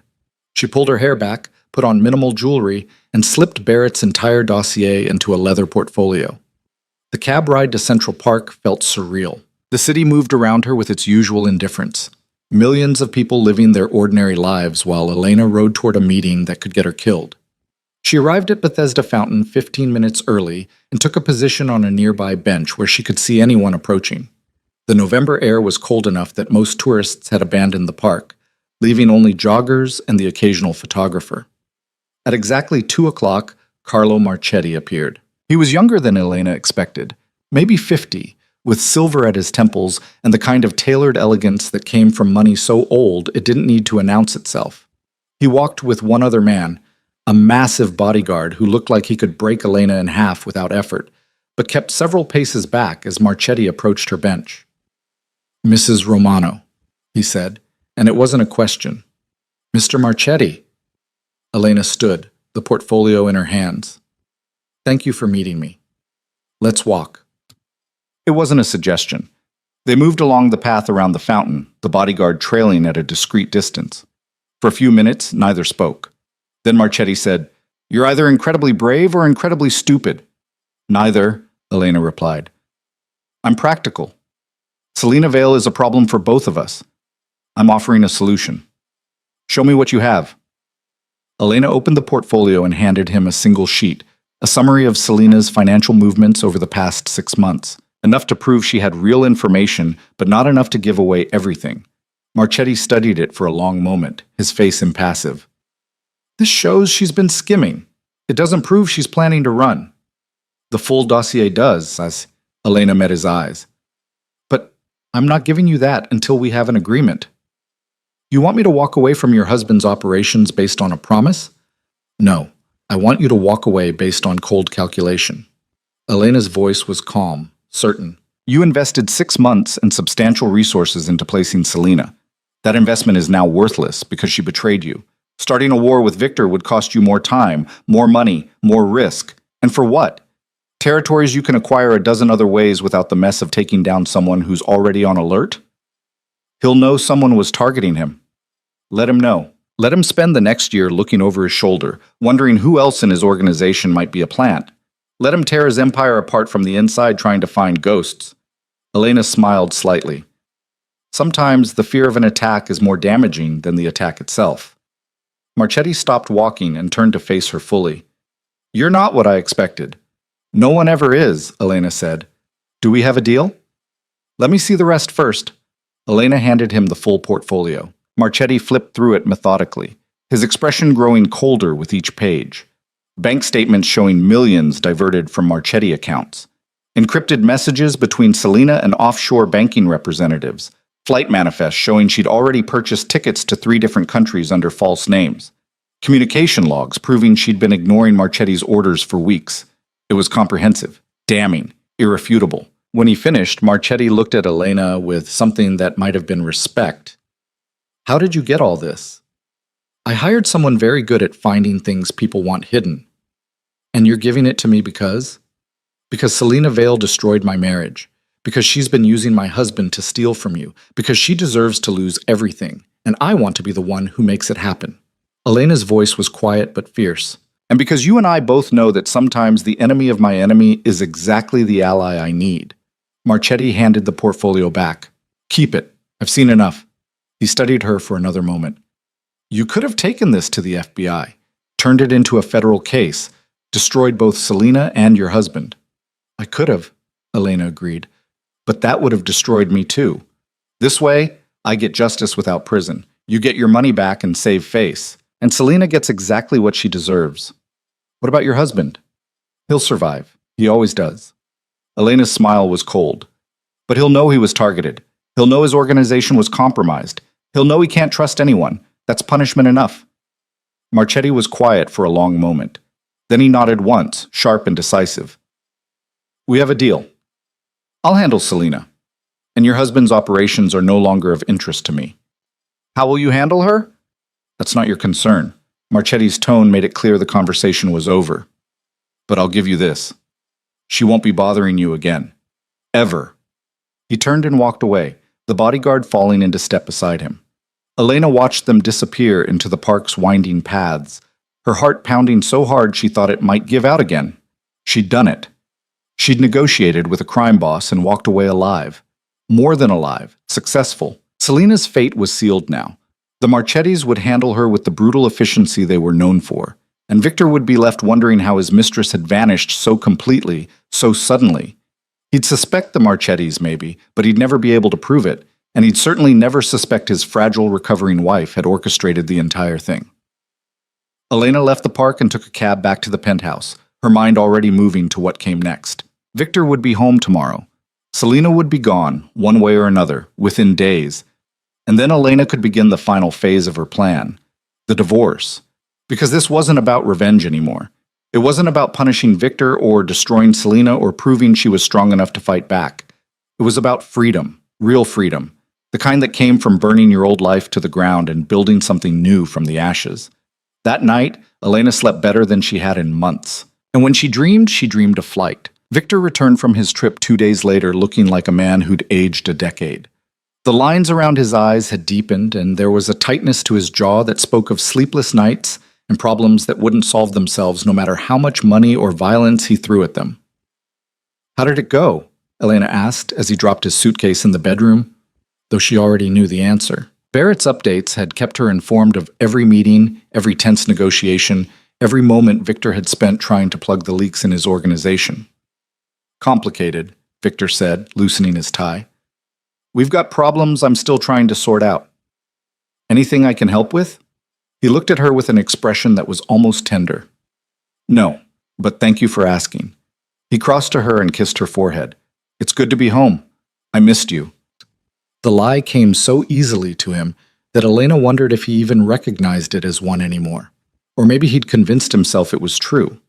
Maybe he'd compartmentalized his life so completely that he could miss his wife while texting his mistress, could claim to love Elena while planning his next rendezvous with Selena. "I missed you too," Elena said, and the words felt like ash in her mouth. That evening, while Victor showered, his phone buzzed on the nightstand. Elena glanced at it and saw Selena's name flash across the screen. A text message. Her fingers moved before she could think about it, unlocking the phone with the passcode she'd watched Victor enter 100 times. The message was short but urgent. "We need to talk. Now. Not on this phone. Meet me at the usual place. 10 p.m. Elena's pulse quickened. Selena didn't know yet. She didn't know the Marchettis were coming for her. She was still operating as if everything was under control, as if her plans were proceeding exactly as she'd designed them. That confidence would be her downfall. Elena deleted the message and set the phone back down exactly as she'd found it. When Victor emerged from the bathroom 20 minutes later, she was curled up with a book, the picture of domestic tranquility. "Everything okay?" she asked. "Fine, just tired." He climbed into bed beside her. "I think I'll turn in early." But at 9:45, his phone buzzed again. This time he checked it, and Elena saw the tension immediately flood his body. "I need to go out," he said, already reaching for his clothes. "Something came up." "At this hour?" "It's important. Business." He was dressing quickly now, his movements sharp with urgency. "I won't be long." Elena watched him leave, counting to 60 after the elevator doors closed before she moved. Then she grabbed her phone and sent a message to Barrett. "He's going to meet her. I need to know what happens. My team is already in position. I'll send updates." Elena paced the penthouse, unable to sit still, her mind racing through possibilities. What would Selena tell Victor? Would she reveal that she knew about the Marchetti investigation? Would she try to convince him to run with her? Or would she simply demand that he finally choose between his wife and his mistress? The first update from Barrett came at 10:30. They're arguing. "Can't hear everything, but it's heated. She's crying. He looks angry, crying." That was interesting. Selena didn't strike Elena as the type to use tears as a weapon, which meant they were genuine, which meant Selena was genuinely scared. Good. The second update arrived 15 minutes later. She just told him she's in danger, that people are watching her, that they need to leave the city. He's refusing. Elena's hands tightened on her phone. Selena was trying to recruit Victor into her escape plan, trying to convince him that the danger she faced, the danger Elena had orchestrated, was his danger too. But Victor was refusing, because despite everything, despite the affair and the lies and the betrayal, Victor Romano didn't run. His empire was here. His power was here. And he wouldn't abandon it, not even for the woman he'd risked everything to be with. The third update came at 11. He's leaving. She tried to stop him. He pushed her away. She's standing alone in the parking lot watching him drive off. She looks destroyed. Elena set down her phone and closed her eyes, letting herself feel the strange mixture of satisfaction and emptiness that came with this moment. Selena had lost Victor. Not to Elena, but to his own selfishness, his own inability to commit to anything that didn't serve his immediate interests. It was the exact punishment she deserved. Victor arrived home just after midnight, his expression dark and closed. He poured himself a scotch and drank it standing by the window, staring out at the city lights as if they held answers he couldn't find. "Bad meeting?" Elena asked softly. "You could say that." He didn't turn around. "Someone I trusted turned out to be someone I shouldn't have trusted." "I'm sorry." "Are you?" The question wasn't accusatory, just tired. "I wouldn't blame you if you weren't." Elena's breath caught. Did he know? Had he somehow figured out that she'd been the architect of Selena's downfall? "Why would you say that?" she asked carefully. Victor finally turned to face her. "Because I haven't been the husband you deserve. Because I've been distracted and distant and—" He trailed off, seeming to search for words he couldn't find. "Because you'd have every right to be glad when my chickens come home to roost." It wasn't a confession. Not quite. But it was close enough that Elena felt something shift between them. "I don't take pleasure in your problems, Victor," she said. And it was true. What she felt wasn't pleasure. It was justice. "I just want you to be honest with me." "About what?" "About everything." Elena stood and crossed to him, looking up into his face. "About where you've been, who you've been with, what you want from this marriage." For a moment she thought he might actually tell her the truth. She saw the war playing out behind his eyes, the desire to confess battling with the instinct to protect himself. But in the end, protection won. "I want us to work," he said. "I want to be better, for you." It was the answer of a coward, a man who wanted absolution without having to face his sins. Elena stepped back.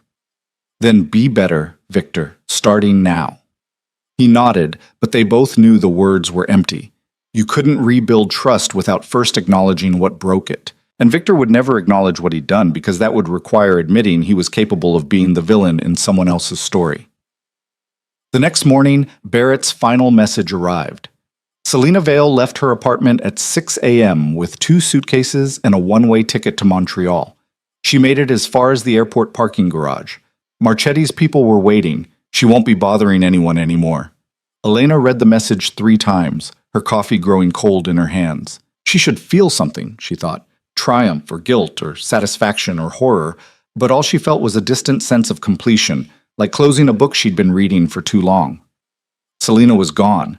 The threat she'd posed, both to Victor's empire and to Elena's plans, had been neutralized. The Marchettis had their justice, and Victor would spend the rest of his life wondering what had happened to the woman he'd betrayed his wife for. Elena deleted the message and finished her coffee. That afternoon, while Victor was at his office trying to manage the chaos that Selena's disappearance had created in his organization, Elena made an appointment with the city's most ruthless divorce attorney.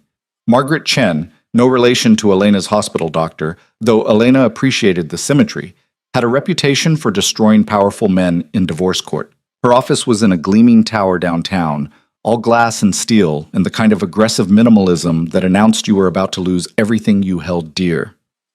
"Mrs. Romano," Margaret said, rising to shake Elena's hand.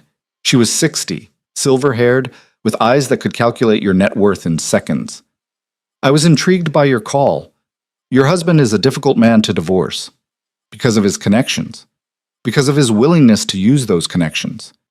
Margaret gestured for Elena to sit. "I'll be frank with you. If you go through with this, it will get ugly. Victor Romano doesn't strike me as the type to let go gracefully." "I don't need graceful," Elena said. "I need effective." "Then you've come to the right place." Margaret opened a leather portfolio. "Tell me everything." Elena spent the next 2 hours laying out the foundation of her marriage. The prenuptial agreement Victor had insisted on, protecting his assets, leaving her with almost nothing if they divorced.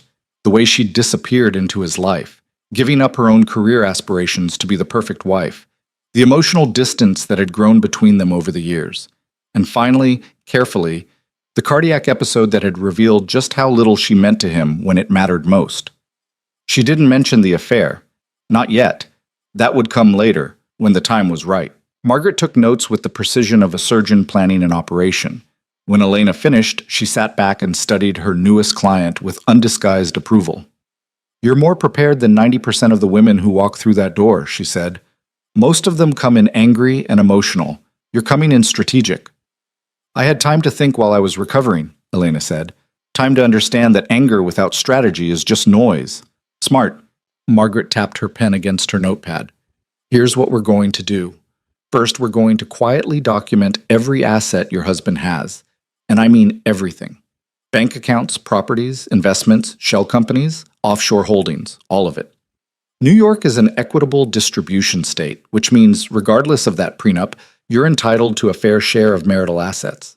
The prenup was signed under duress," Margaret interrupted smoothly. "You were young in love, and your husband, a powerful man with significant resources and connections, pressured you into signing without independent legal counsel.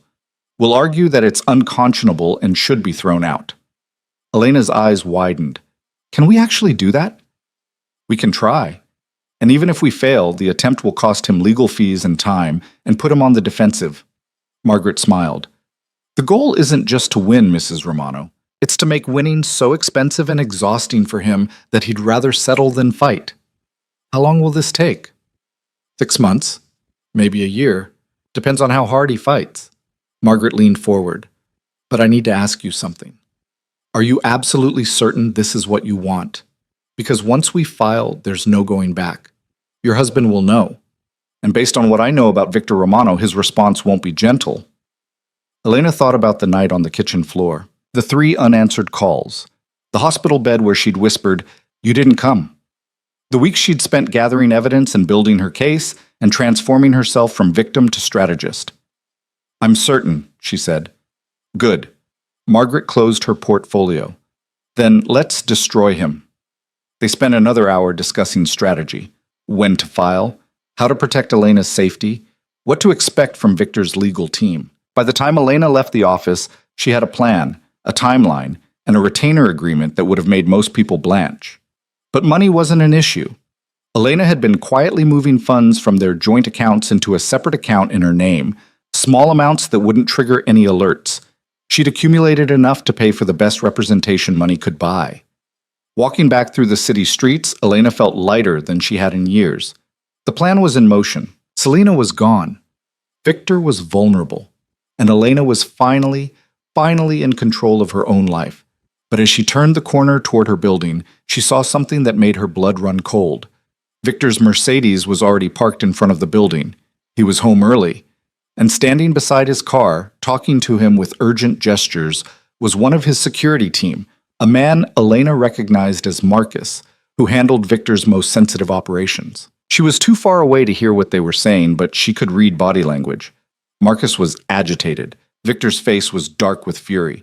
And as Elena watched, Victor pulled out his phone and made a call, his movements sharp and violent. Something had happened, something big. Elena's mind raced through possibilities. Had the Marchettis contacted him about Selena? Had someone in his organization finally revealed the depth of the infiltration? Had he somehow discovered that Elena had been investigating him? She forced herself to walk normally toward the building, to smile at the doorman, to act as if nothing was wrong. By the time she reached the lobby, Victor and Marcus had moved inside to the garage. She took the elevator up alone, her heart pounding, her mind preparing for whatever came next. The penthouse was silent when she entered. Elena set down her bag and moved through the rooms looking for any sign of Victor. She found him in his study, standing behind his desk with his phone pressed to his ear. "I don't care what it takes," he was saying, his voice low and dangerous. "I want to know who gave that information to the Marchettis. Someone in my organization sold me out, and when I find out who, they're going to wish they'd never been born." Elena's stomach dropped. He knew. Not about her specifically, but he knew that someone had fed information to the Marchettis, that someone had betrayed him. Victor looked up and saw her in the doorway. For a moment, something flickered in his eyes. Suspicion, maybe. Or just the paranoia of a man who no longer knew who to trust. "I have to go," he said into the phone, and ended the call. Elena. I didn't hear you come in. What's wrong? She asked, genuine concern in her voice. You look upset. Business problems. Nothing you need to worry about. But his eyes were still on her, assessing, calculating. Where were you this afternoon? I had a doctor's appointment, follow-up with the cardiologist. The lie came easily. She'd actually had an appointment scheduled for next week, but she'd memorized the details in case she needed an alibi. Why? Just wondering. Victor moved around the desk toward her. How did it go? Fine. She says my heart is healing well. I should be back to normal in another few weeks. That's good. He trailed off, his attention already drifting back to whatever crisis was consuming him. I'm glad you're okay, Elena. I really am. There was something in his tone that made Elena's chest tighten. Regret, maybe. Or the beginning of understanding that he'd failed her in ways he couldn't fix. Victor, she said carefully, whatever's happening with your business, is it dangerous? Should I be worried? He looked at her for a long moment, and she saw him making a decision, weighing how much to tell her, how much to protect her with ignorance. No, he said finally. You're safe, I'll make sure of that, but I need you to do something for me. What? If anyone contacts you, anyone you don't know, anyone asking questions about me or my business, I need you to tell me immediately. Don't talk to them. Don't trust them, just tell me. Elena's pulse quickened. You're scaring me. I don't mean to. Victor pulled her into his arms, and for a moment, Elena let herself lean into the embrace. Let herself remember what it felt like when she'd believed his protection meant something.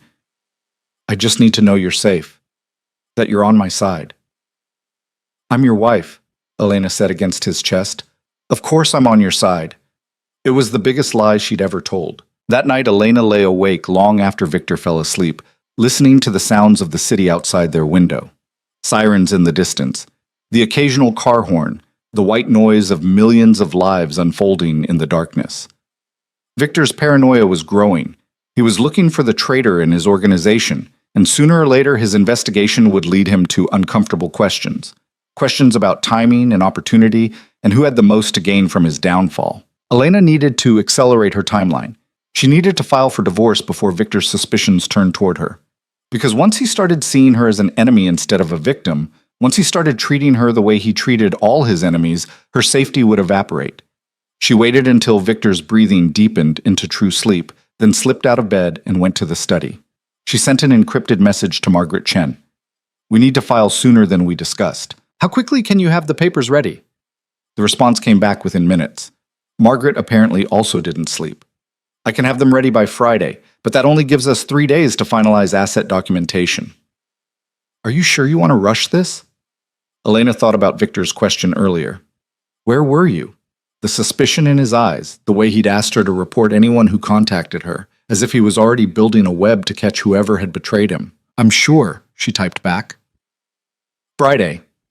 Then Friday it is. I'll have the papers delivered to you for review Thursday night. Once you sign them, we file them with the court Friday morning. After that, everything happens fast. How fast? Your husband will be served the papers Friday afternoon. By Friday evening, the whole city will know Victor Romano's wife is divorcing him. By Monday, the media will have the story. By next month, we'll be in court. Elena stared at the message, her finger hovering over the keyboard. This was it, the point of absolute no return. Once those papers were filed, once Victor knew she was leaving him, everything would change. His reaction would be swift and probably brutal. He'd fight her with every weapon he had, money, lawyers, connections, possibly even violence. But Elena had weapons too. She had evidence of the affair, even if Selena was gone. She had documentation of his criminal activities, gathered carefully over weeks. She had the sympathy of being the wronged wife who'd nearly died while her husband cheated. And most importantly, she had the truth on her side. Do it, Elena typed. File on Friday. She cleared the browser history, shut down the computer, and returned to bed. Beside her, Victor slept on, oblivious to the fact that his wife had just set in motion the destruction of everything they'd built together. 3 days, Elena thought. 3 days until freedom. She closed her eyes and waited for morning. Thursday arrived with the kind of gray, heavy sky that promised snow.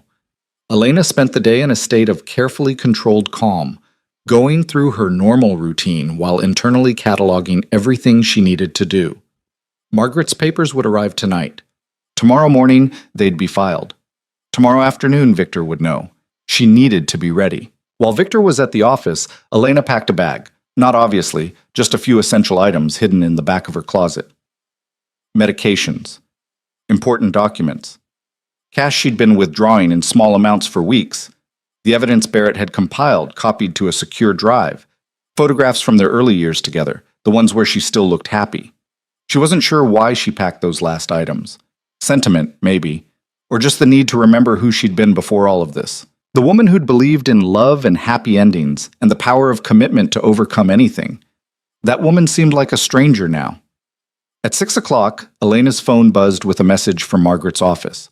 Courier delivering package at 7 p.m. Sign as Sarah Miller. Don't let your husband see it. Elena deleted the message and waited. Victor came home at 6:30, looking exhausted. He'd been spending 18-hour days at the office, trying to shore up his operations against whatever threats he imagined were circling. The paranoia was wearing on him. Elena could see it in the tightness around his eyes, the way he startled at unexpected sounds. Long day? She asked. Endless. He loosened his tie and poured himself a drink.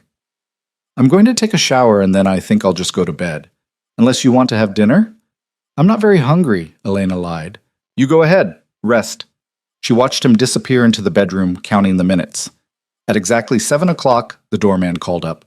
Mrs. Romano, there's a courier here with a package for Sarah Miller. Should I send them up? Yes, please, Elena said, keeping her voice calm even as her heart raced. She met the courier at the door, signed for the package, and slipped back inside before Victor emerged from the shower.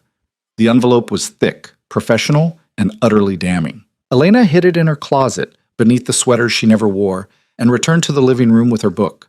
When Victor came out 20 minutes later, she was the picture of domestic tranquility, his wife, reading peacefully, waiting for him. I think I'll just go to bed, he said. I'm exhausted. Of course. Sleep well. Elena waited until she heard his breathing deepen, then retrieved the envelope from its hiding place and went to the study. She opened it carefully, her hands trembling slightly, and began to read. The divorce petition was 43 pages of legal precision. It laid out the grounds for divorce, irreconcilable differences, abandonment, emotional cruelty. It listed every asset Elena knew about, and probably several Victor thought she didn't know existed. It requested equitable distribution of all marital property, spousal support, and attorney's fees. And attached to it was a separate document, a motion to invalidate the prenuptial agreement based on the circumstances under which it had been signed. Elena read every word, made 2 minor corrections, and signed her name at the bottom of each page. Her signature looked strange to her. Elena Romano, a name she'd carried for 7 years and would soon shed like old skin. She sealed the documents in the return envelope Margaret had provided and set it by the door for pickup in the morning. Then she sat in the darkness of the study, listening to the silence of the penthouse, and thought about what tomorrow would bring. Victor would be served at his office. He'd read the papers and realized that his wife, his quiet, fragile, forgiving wife, had been planning this for weeks. That she knew about the affair, about his business, about everything he'd tried to hide. That she wasn't asking for mercy or reconciliation. She was demanding justice. His first reaction would be shock, then anger, then the cold, calculating fury of a man who'd been outmaneuvered by someone he'd underestimated. And Elena needed to not be here when that fury found its target. She pulled out her phone and sent a message to a number she'd saved weeks ago but never called. I need a place to stay, starting tomorrow, somewhere he can't find me. Can you help? The response came from Barrett within minutes. Already arranged, safe house in Brooklyn. Address below. Key will be waiting for you. It's secure, untraceable, and available as long as you need it. Elena memorized the address and deleted the message. Then she went to the bedroom, lay down beside her husband one last time, and waited for the sun to rise on the last day of her marriage. Tomorrow, she thought. Tomorrow, everything burns, and from the ashes, she would rise alone. Friday morning arrived with pale winter sunlight cutting through the bedroom curtains. Elena woke before the alarm, her body already preparing for what was coming. Beside her, Victor slept heavily, one arm thrown across his face, exhausted from another week of paranoia and crisis management. She studied his face in the early light, the man she'd married at 25, the man she'd believed would protect her from everything, The man who'd let her die alone while he chose someone else. He looked older now, worn down by the weight of his own choices. Part of her, a very small part, almost felt sorry for him. Almost. Elena slipped out of bed and dressed quickly in jeans and a sweater, practical clothes for someone who'd be moving through the city unseen. She made coffee, poured Victor a cup, and left it on his nightstand like she did every morning. The familiar ritual felt strange now, knowing it was the last time. "You're up early," Victor mumbled, his eyes still closed. "Couldn't sleep." Elena kept her voice light. "I thought I'd go for a walk, clear my head. It's cold out. I'll bundle up." She kissed his forehead, a goodbye he didn't know was a goodbye. "Go back to sleep. You need the rest." He caught her hand, holding it for a moment. "Elena? Yes? I know things haven't been good lately, but I want you to know that you're important to me. That you matter." The words should have meant something weeks ago. Now they were just noise, the sound of a man trying to convince himself he was better than his actions proved. "I know, Victor," Elena said softly. "I know." She left him there and walked out of the penthouse with only her purse and the bag she'd hidden by the door. The doorman wished her a good morning, and Elena smiled back, wondering if he'd remember this moment later when the police came asking questions. The courier pickup happened at exactly 8 o'clock. Elena handed over the sealed envelope containing the signed divorce papers and watched it disappear into the morning traffic. By 9, those papers would be filed with the court. By noon, they'd be served to Victor at his office. By then, Elena would be gone. She took a cab to the Brooklyn address Barrett had provided, a brownstone in a quiet neighborhood where no one paid attention to strangers. The key was exactly where he'd said it would be, and the apartment inside was sparse but clean. A place to disappear. A place to wait. Elena set down her bag and pulled out her phone. She had one more message to send before everything exploded. The text went to a number she'd obtained through Barrett's investigation, a federal prosecutor named Sarah Hendricks, who specialized in organized crime. Elena had debated for weeks whether to take this final step, whether revenge was worth potentially destroying Victor completely. But as she sat in the safe house, thinking about the 3 unanswered calls and the cardiac episode and the months of calculated betrayal, the decision became simple. Victor had made his choices. Now he'd live with the consequences. "You don't know me, but I have information about Victor Romano's operations. Financial records, shipping manifests, communications with Carlo Marchetti. Everything you'd need to build a case. I'll deliver it to you if you guarantee my safety and immunity from prosecution." Elena hit send before she could second-guess herself. Then she waited. The response came faster than she expected. "This is Sarah Hendricks. I'm very interested in what you have. Where and when can we meet?" Elena typed back an address. A coffee shop in Manhattan, public and safe. "Tomorrow morning, 10 a.m. Come alone. I'll find you." "Agreed." "And Mrs. Romano, thank you for reaching out." Elena stared at the message. The prosecutor already knew who she was. Of course she did. Sarah Hendricks had probably been investigating Victor for years, waiting for someone on the inside to crack. And now Elena was handing her everything she needed. The morning crawled by. Elena forced herself to eat, to breathe, to stay calm. At 11:45, her phone buzzed with a message from Margaret Chen. "Papers filed. Your husband will be served in approximately 20 minutes. Are you somewhere safe?" "Yes," Elena replied. "I'm ready." She wasn't sure that was true, but it was too late to matter now.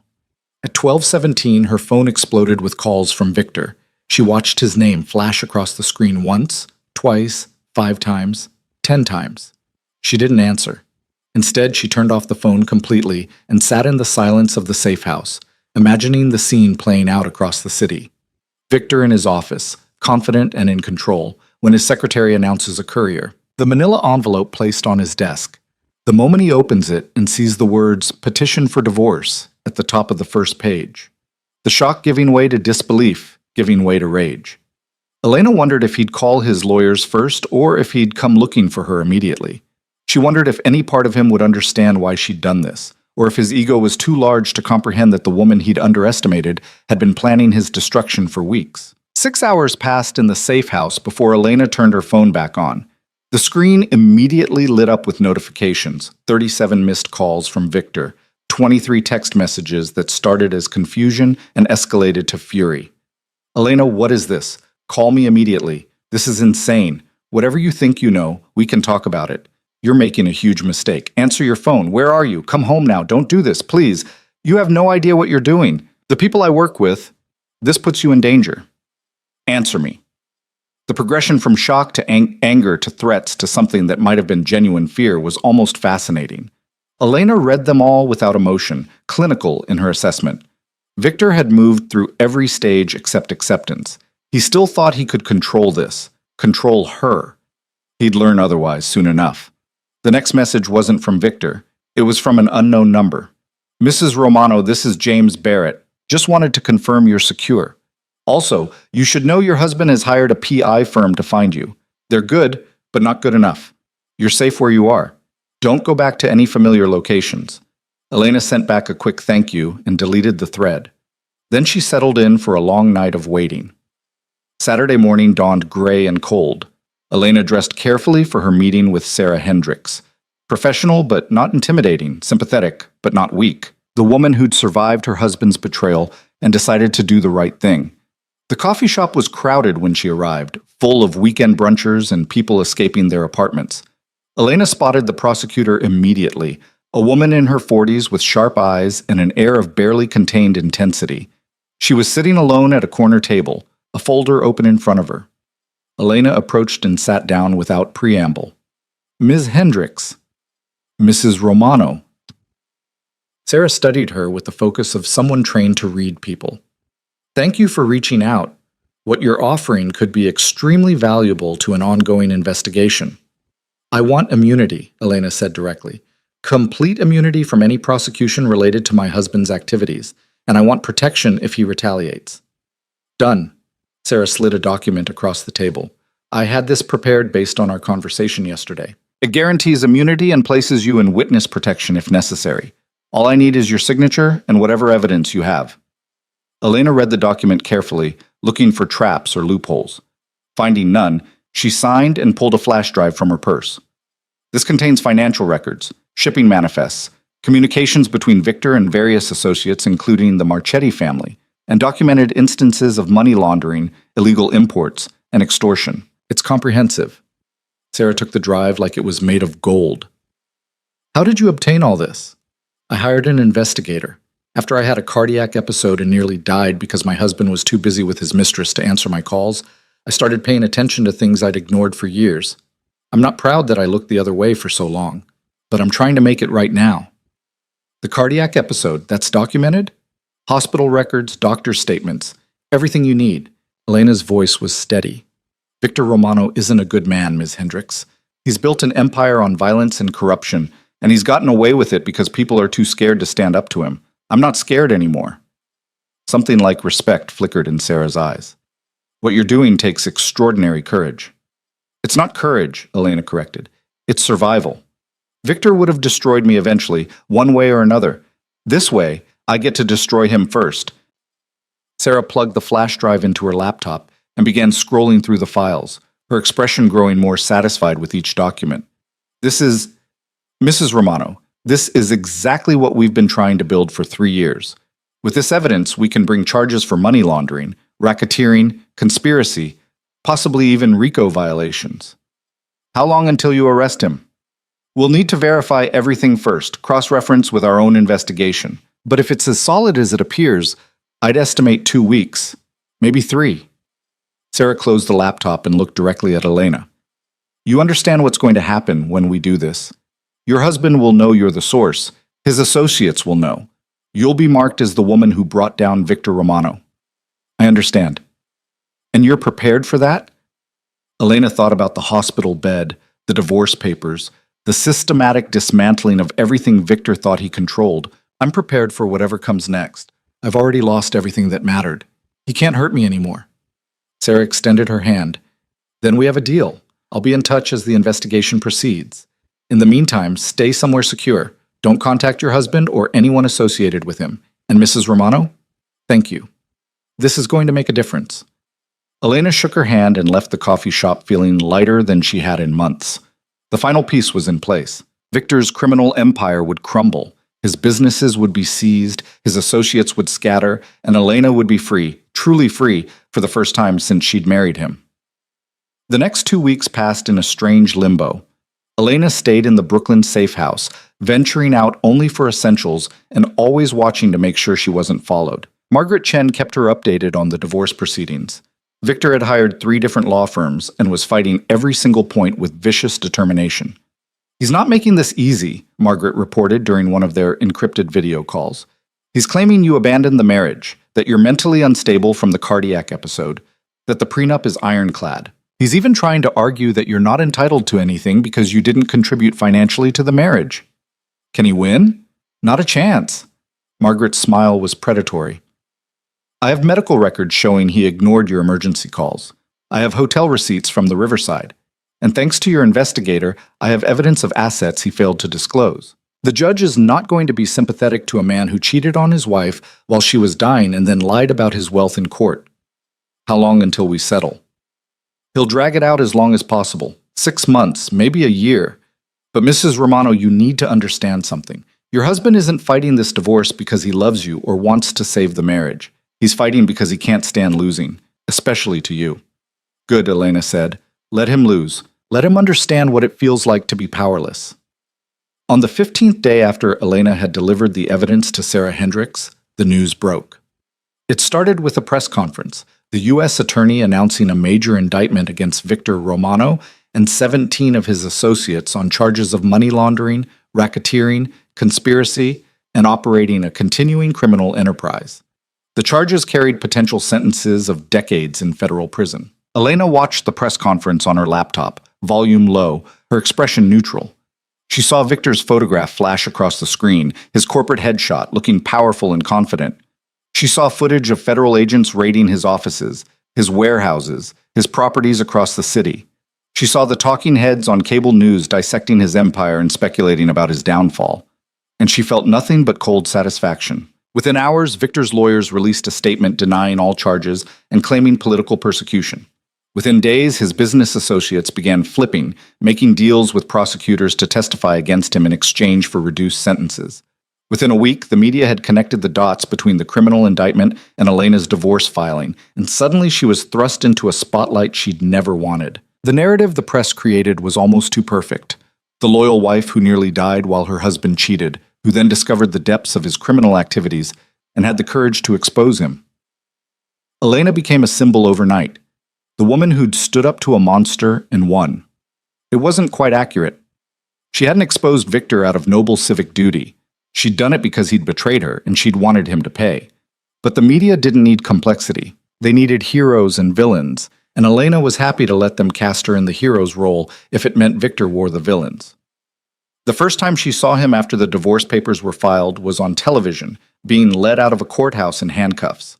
The arraignment had been denied bail, the judge calling him a flight risk given his resources and international connections. Victor would await trial from a federal detention center. Elena studied his face on the screen, looking for any trace of the man she'd married. She found only rage and disbelief, the expression of someone who'd never imagined the consequences could actually reach him. Margaret called her that evening. "He's asking to speak with you." "Absolutely not." "I told him that. But Elena, he's desperate. His lawyers are advising him to take a plea deal, but he's refusing. He thinks if he can just talk to you, he can convince you to recant your statement to the prosecutors." Elena laughed, a sound without humor. "Does he actually believe I'd help him now?"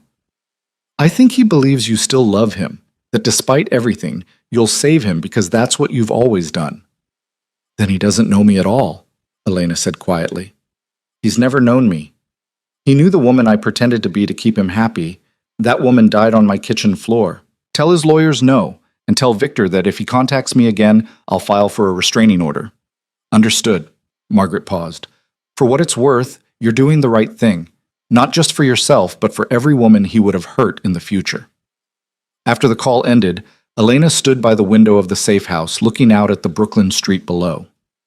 A woman walking her dog. A couple laughing as they carried groceries. Ordinary people living ordinary lives, unaware that a few miles away, an empire was collapsing. She thought about Victor in his cell, probably still convinced that this was all a misunderstanding, that his money and connections would save him eventually, that Elena would crack and come back to him. He'd learned the truth during the trial. The trial began 4 months later, in late spring, when the city had finally shaken off winter's grip. Elena was called to testify on the third day, and she prepared for it like she was preparing for battle. Margaret had coached her extensively. Answer only what they ask. Don't volunteer information. Don't let the defense attorneys bait you into showing emotion. You're the sympathetic wife who was kept in the dark about her husband's activities until your near-death experience made you start asking questions. It was close enough to the truth that Elena could sell it convincingly. The courthouse was surrounded by media when she arrived, cameras flashing as she walked up the steps in a simple navy dress and minimal jewelry. She looked exactly like what she was, a woman who'd survived and was now seeking justice. Inside the courtroom, she took the stand and swore to tell the truth. Her eyes found Victor at the defense table, and for the first time in months, they looked directly at each other. He looked terrible, thinner, grayer, with the kind of exhaustion that came from months of detention and the slow realization that he was truly, completely defeated. When their eyes met, she saw him mouth 2 words. "I'm sorry." Elena looked away. The prosecution took her through her testimony methodically. Her marriage to Victor, her medical emergency, the discovery of the affair, the decision to investigate what else he might be hiding, the evidence she'd uncovered, the choice to bring it to authorities rather than let it continue. "Mrs. Romano," the prosecutor asked, "when you discovered the extent of your husband's criminal activities, why didn't you simply divorce him quietly?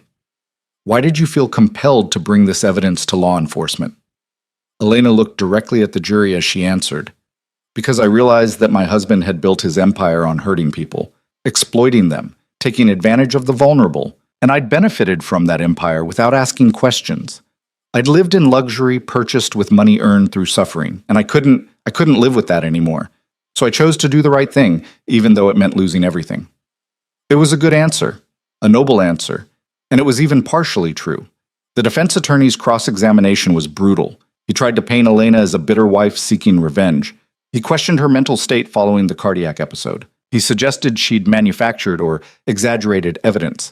But Elena held her ground, answering calmly and precisely, never losing her composure.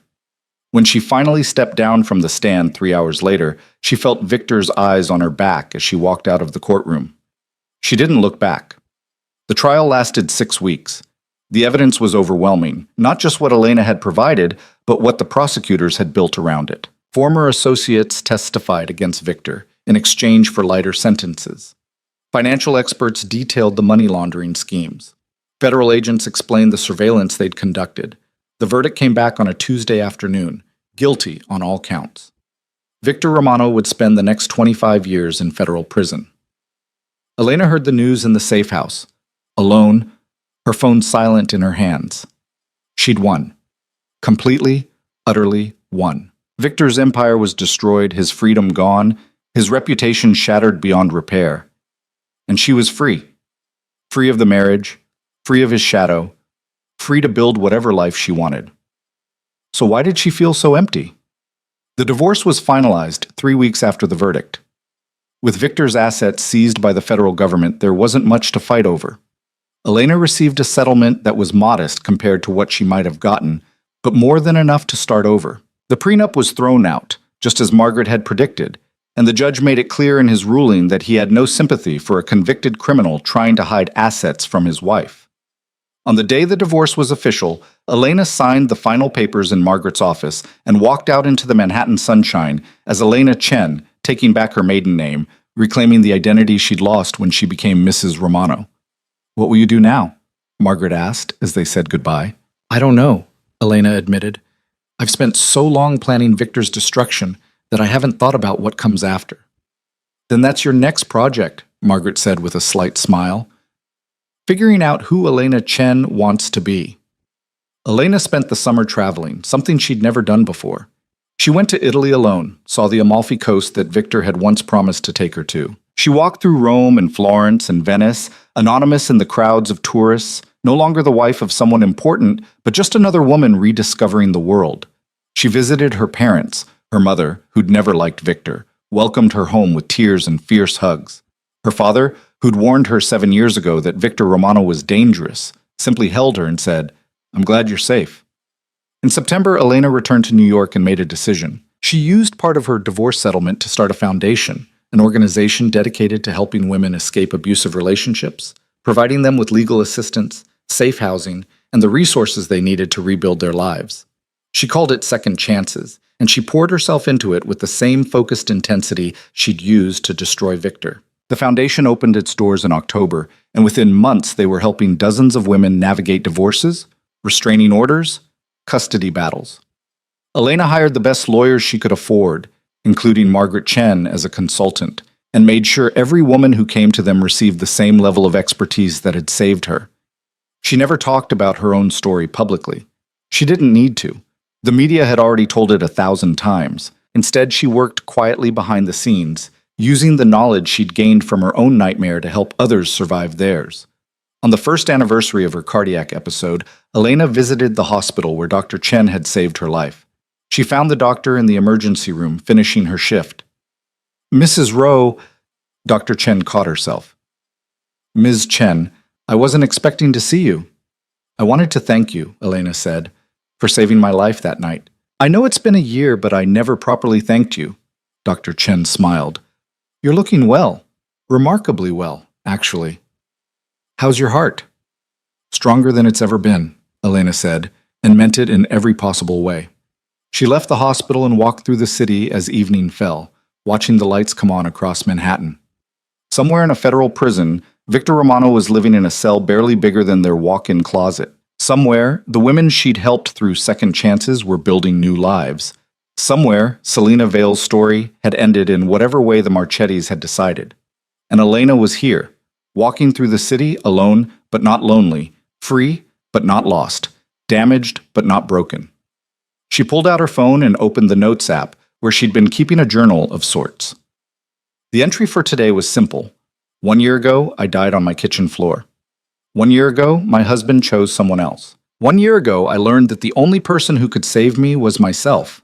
Today, I'm alive. I'm free. I'm exactly where I'm supposed to be. The heart they said was broken has healed, not the way it was before. Stronger. Different. Mine. Elena closed the phone and continued walking as the first snow of the season began to fall. Behind her, the ghost of who she'd been faded into the city lights. Ahead of her stretched the rest of her life, unwritten and full of possibility. She'd burned her old world to the ground and risen from the ashes. And she'd never felt more alive. The woman Victor Romano had underestimated, the wife he'd betrayed, the victim he'd created. That woman no longer existed. In her place stood Elena Chen, survivor and architect of her own salvation. A woman who'd learned that sometimes the only way to save yourself was to destroy everything trying to kill you. Winter settled over the city, cold and clean and new. And Elena walked into it with her head high, her heart whole, and her future entirely her own. The story of her destruction had become the story of her rebirth. And she was just getting started.